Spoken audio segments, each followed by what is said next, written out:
Hello, hello, hello. My exhale breathe family. How y'all doing this afternoon?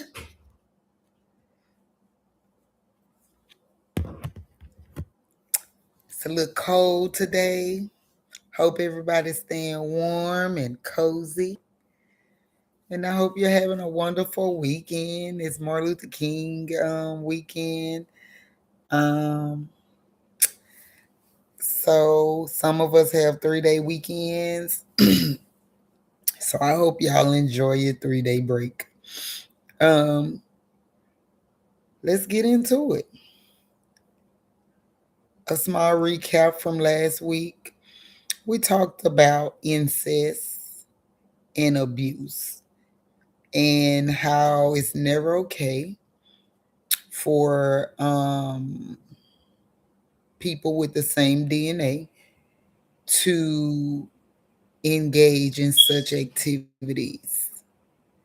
Um, Regardless, is not okay, and that abuse is not okay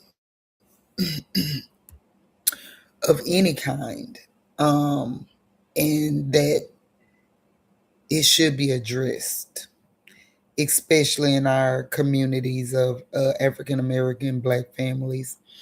A lot of things are swept up under the rug, and no one really addresses it or hold people really accountable. Um, and I also talked about how damaging it is as well to the whole person when they are abused. It don't just affect part of them; it affects the whole them, and and that's where I want to pick up at. Um,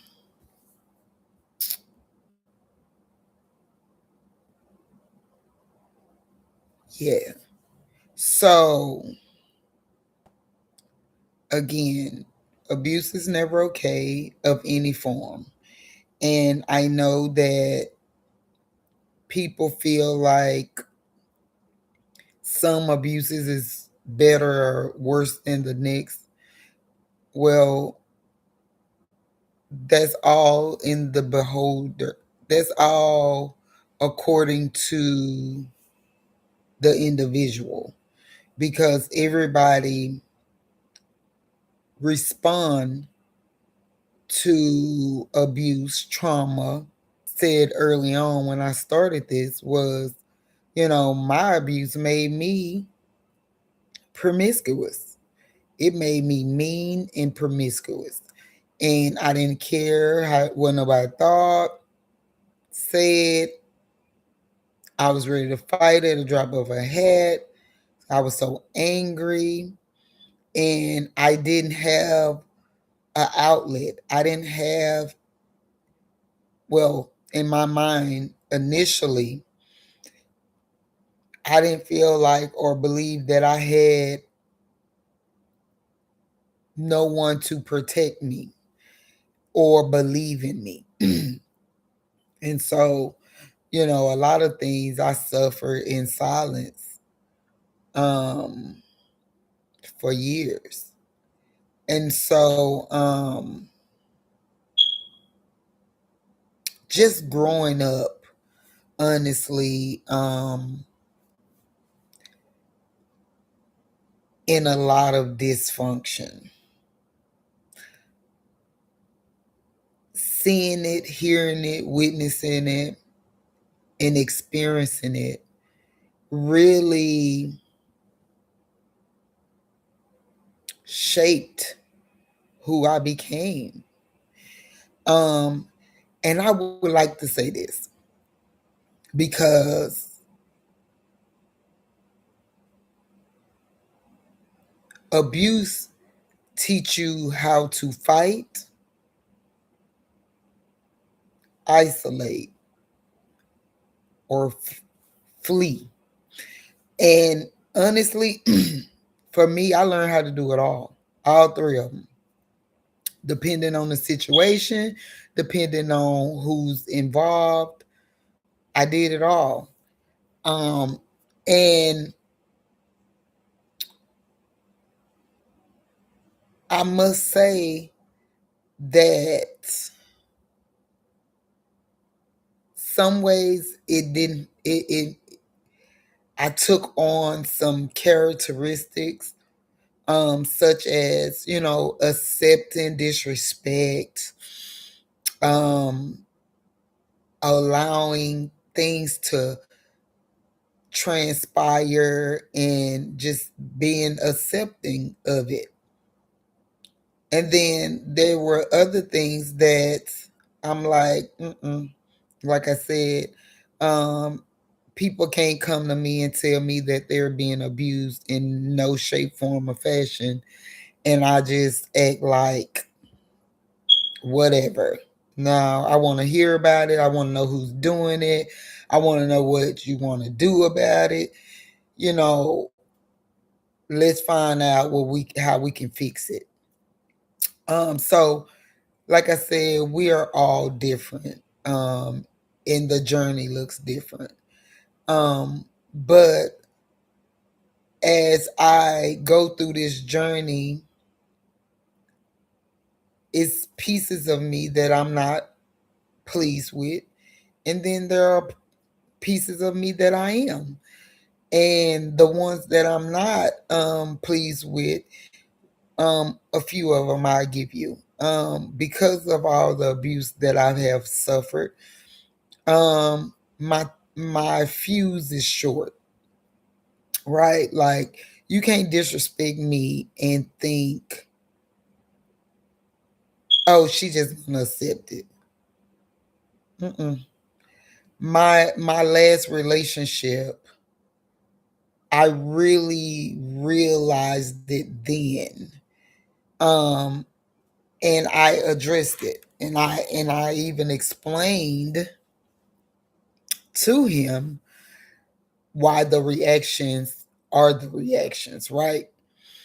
And but I really start to realize and recognize that I'm mostly in fight mode. I'm very seldom in flight or isolate. I'm mostly in fight mode. So if you come with an attack, just know you coming with to the right person, because I'm with it. You know what they say, I'm with it. And so, um, but I had to realize that that's not healthy. It took a minute too for me to realize that and understand that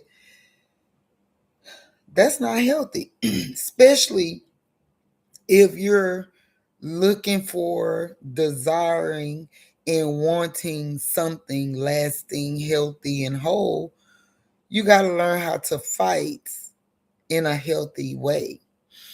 And remember, I said I grew up with seeing, hearing, and experiencing all the dysfunction. And when I say I'm used to hearing men and women call each other out their names, playfully and seriously. I have witnessed my mom get beat and disrespected. I've watched my mom and other people close to me that I will not name um, suffered infidelity, being married or in long term relationships. I have watched cousins be abused. I have,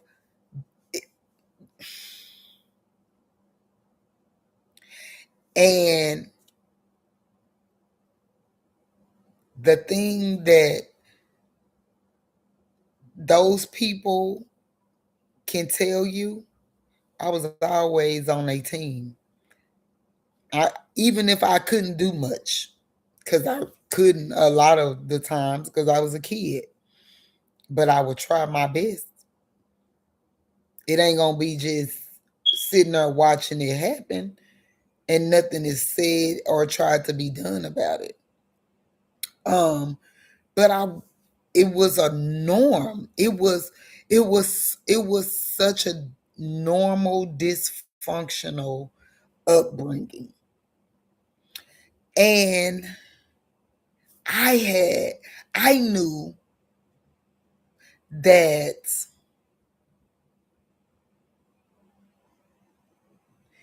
something wasn't right about it. I knew deep down that it wasn't okay. Rather, no one never said it wasn't. No one sat me down and said, "Hey, baby, I know that you witnessed this, and I know you've seen this, and I know you heard this, but don't accept that." I know it's hard for me to say don't accept it when I'm accepting it, but I'm telling you that it's not normal. No, no one never said that to me. And so I just knew something in me knew, okay, something ain't right about that. It don't seem right. It don't feel right. And then being in my first marriage,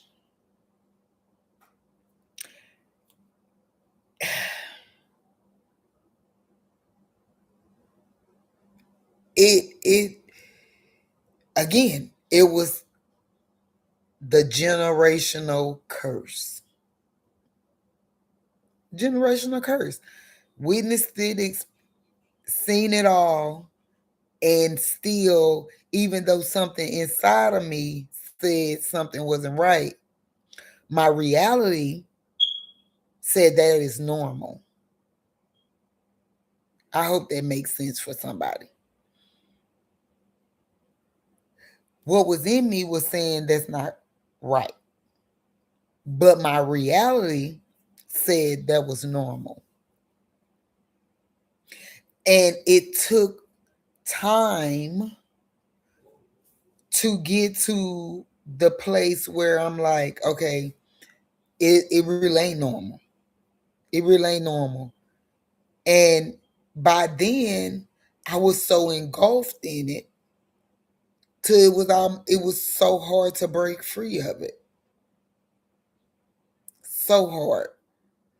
And like I said, when you have been abused for so long and at different stages, and it appears to be normal to you, you start making excuses. You start um you start validating the abuse. Wow. Oh wow. You you start validating the abuse.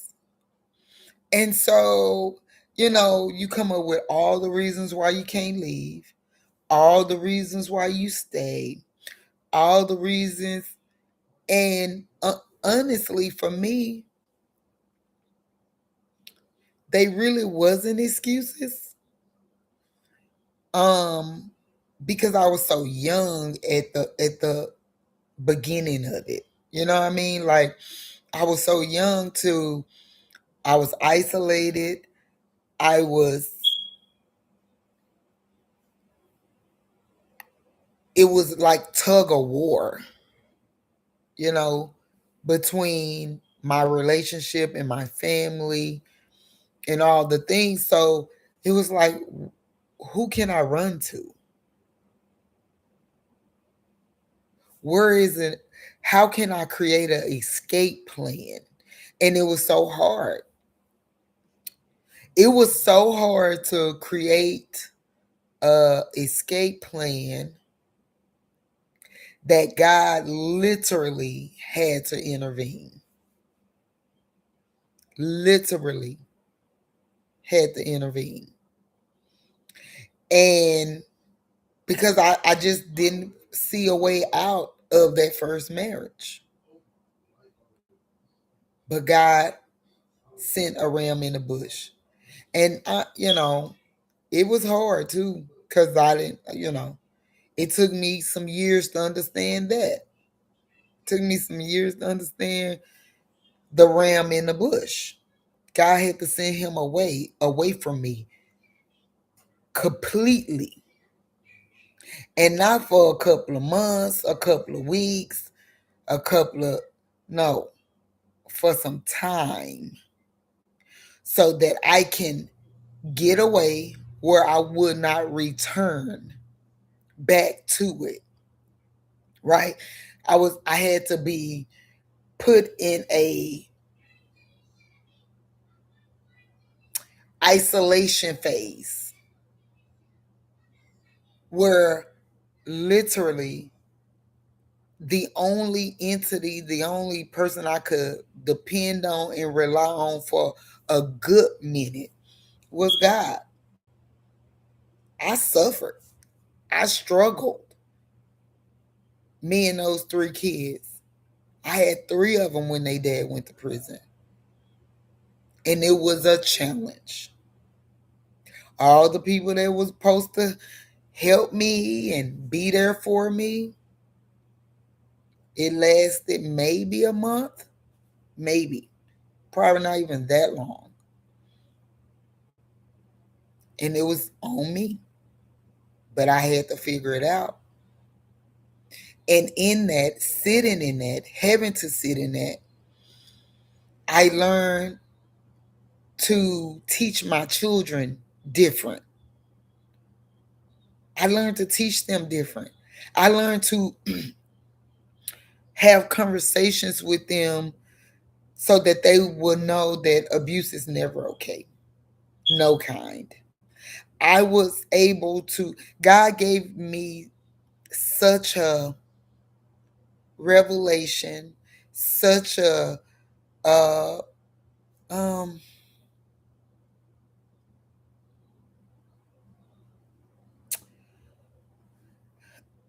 growth, wisdom, wisdom. That's what wisdom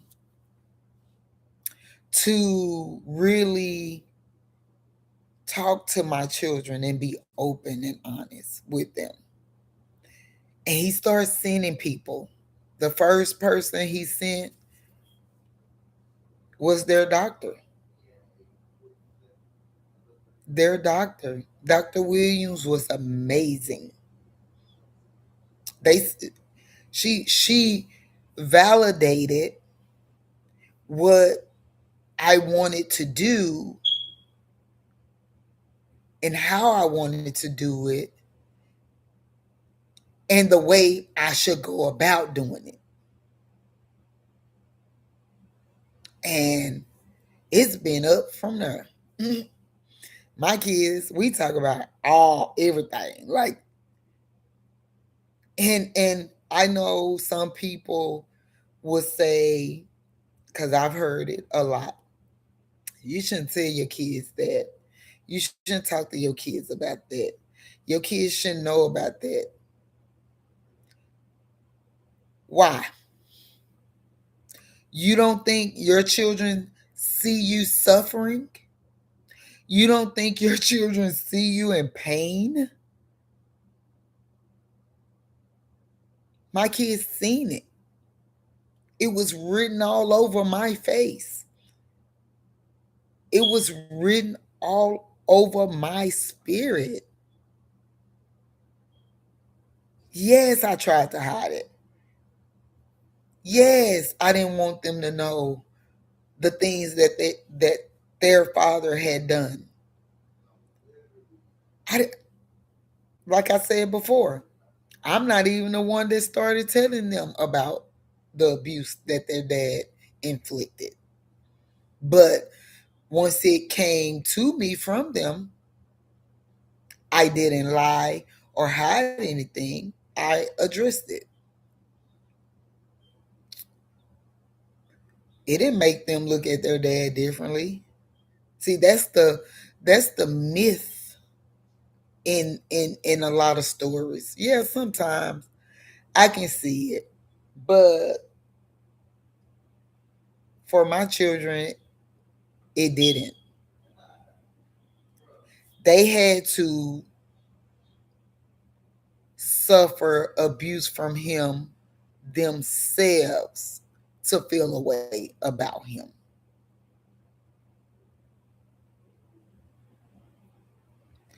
They didn't disown him, disrespect him, or anything from what they heard that he had done to me. They loved their father. They still love their father to this day.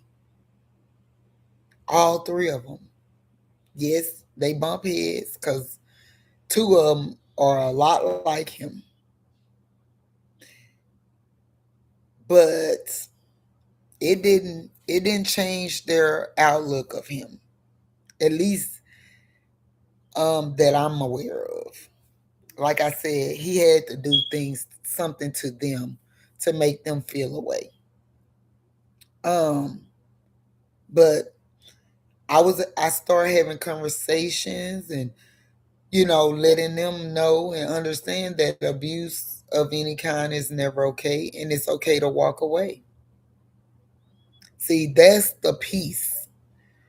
I think a lot of us really need to know and hear that if someone is abusing you, harming you, it's okay to walk away. Doesn't mean you don't love them. Doesn't mean you don't care for them. It just means that you love you more and you care about your well being more. That's all. And it's okay. Because again, like I said before, if I would have did what God told me to do 31 years ago, then the pain that I endured with him may have not happened or after him would not have happened. And so our children needs to know that it's okay to say no. It's okay to snitch. It's okay to walk away. And it's okay to put yourself first. Simple. It's okay. You don't have to suffer. Love is not so much of suffering. If you suffering so much with someone that supposed to love you, not the person. You're gonna go through things with the person you love, but suffering ain't one of them. God, Jesus did that. Jesus did all the suffering because he loved us. So yeah, I'm not no. So I teach my girls and boys that. My girls and boys that love is all the good things.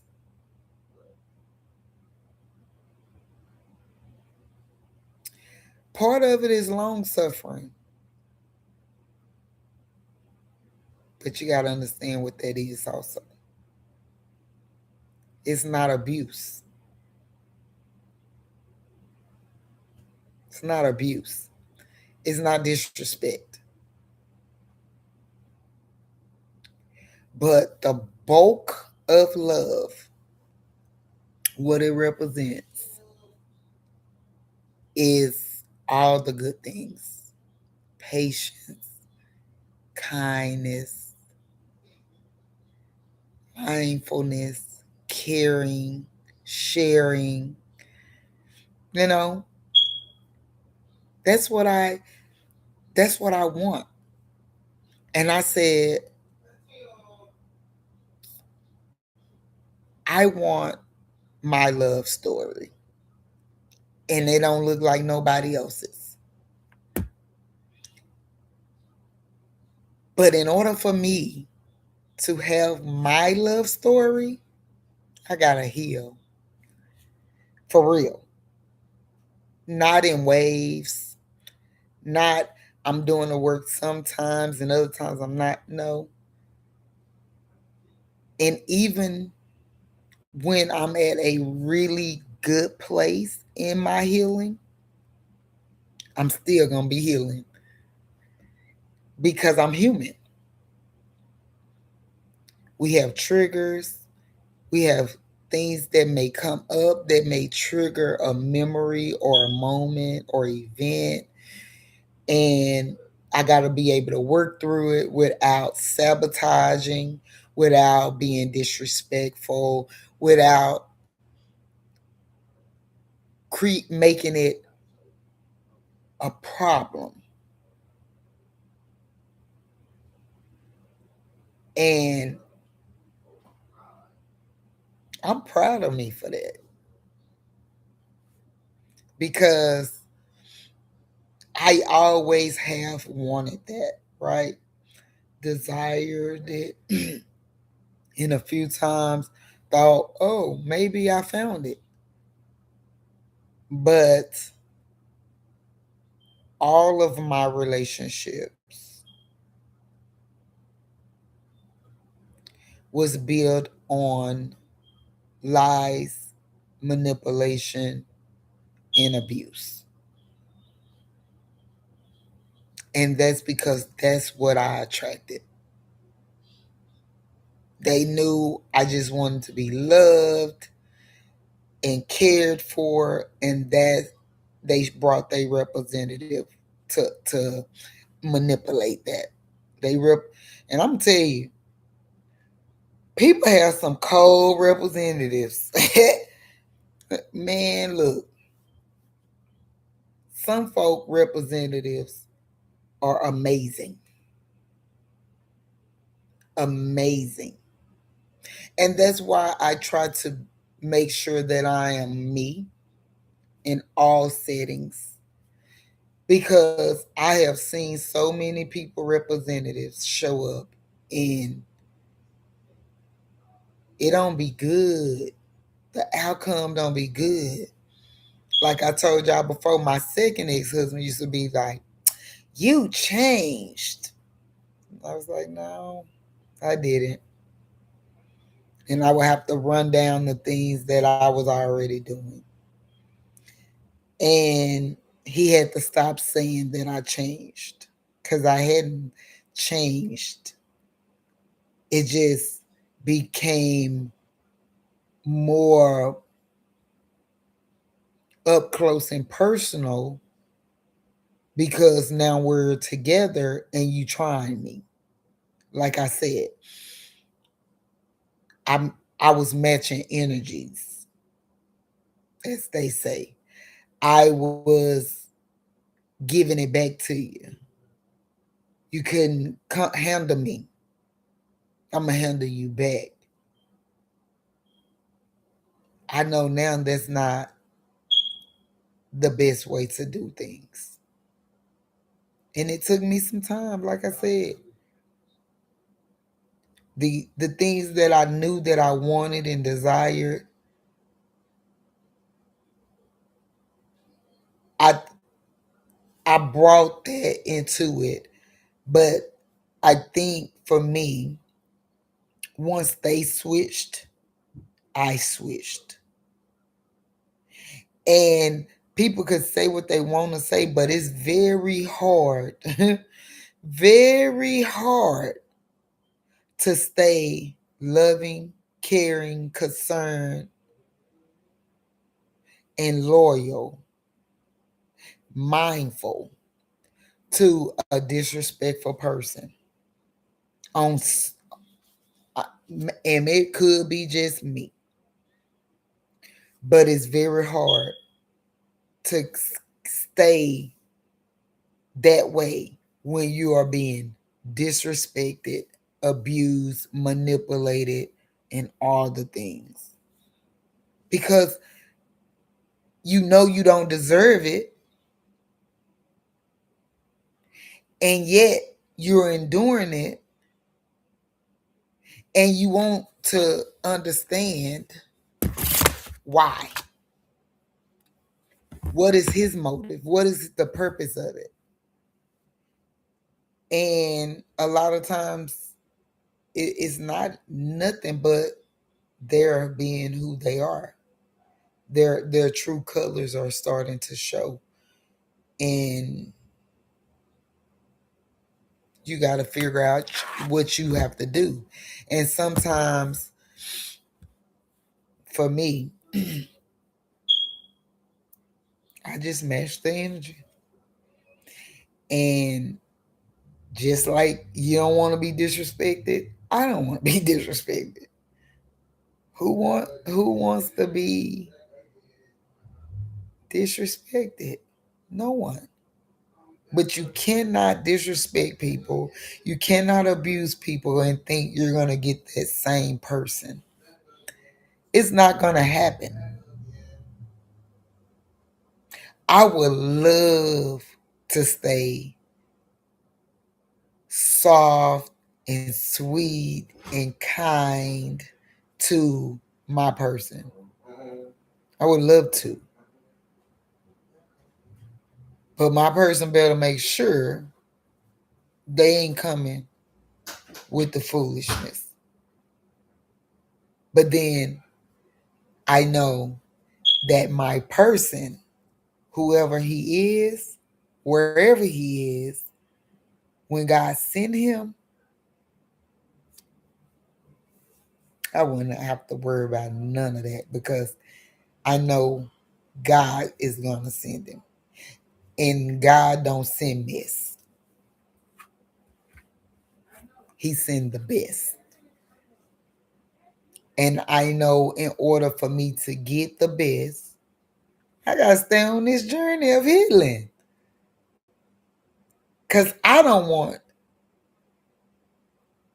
to ruin what I've been asking for. I don't want to mess it up. And so I'm going to keep being on this healing journey until God tell me, well done. You done good. You're done. You where you need to be. Once he do that, then the journey will end. But until then, I'm on this journey. And I'm good. I'm good. I'm good. I do really well. Like I say, I have my moments, of course, like we all do. But for the most part, I'm a good catch.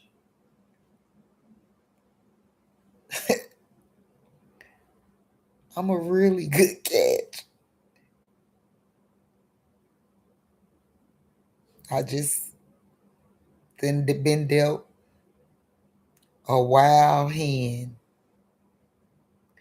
and I play it. But I'm learning how to play it smarter and not just to win. Patience, timing, alignment, and healing. It's gonna be good. It's gonna be good. So, with that being said, thank you all for watching. Please, again, like, share, and subscribe.